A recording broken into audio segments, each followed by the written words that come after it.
Title: Singapore hangs man for drug trafficking, sets to hang woman on Friday, capital punishment renewed.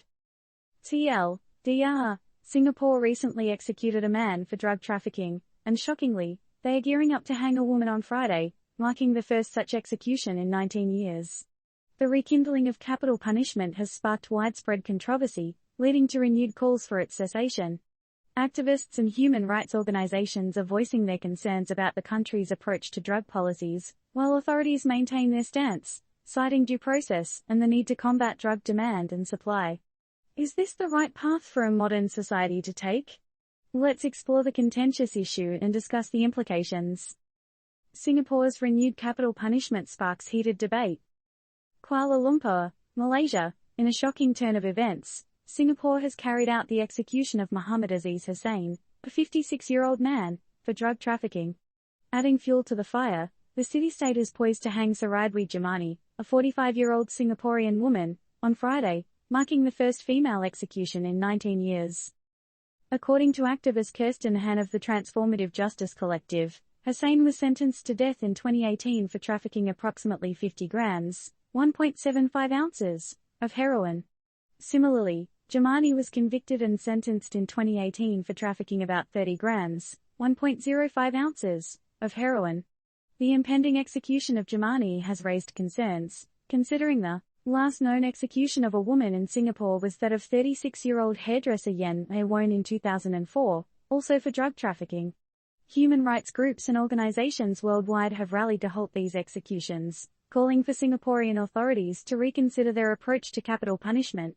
Adilur Rahman Khan, Secretary-General of the International Federation of Human Rights, minced no words, stating, Singaporean authorities must immediately stop these blatant violations of the right to life and their obsessive enforcement of misguided drug policies. But Singapore remains resolute in its stance, citing due process of law and defending capital punishment as a crucial deterrent to drug-related offences.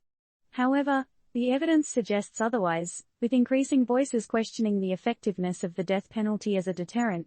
Even British business mogul Richard Branson and the United Nations have joined the chorus in urging Singapore to rethink its position on executions for drug offences.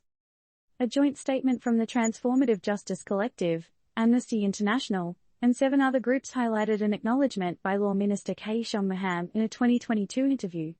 Shanmugam reportedly recognized that Singapore's harsh drug policies have failed to apprehend the so-called drug kingpins, instead disproportionately affecting low-level traffickers and couriers, often from vulnerable and marginalized backgrounds.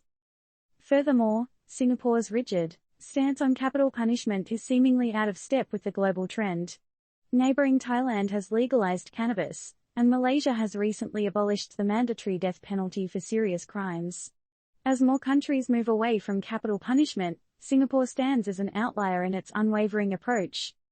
With the impending execution of Saradwi Jamani, the number of people executed for drug offences since March 2022 will reach 15, an average of 1 execution every month.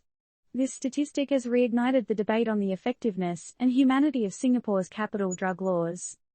The question that lingers is whether Singapore's relentless pursuit of capital punishment truly aligns with the values of a modern, compassionate society. Shouldn't we explore more effective and humane approaches to address drug trafficking rather than resorting to executions? The world watches closely as this controversial issue unfolds. What's your take on it? Original news story URL, ABC News.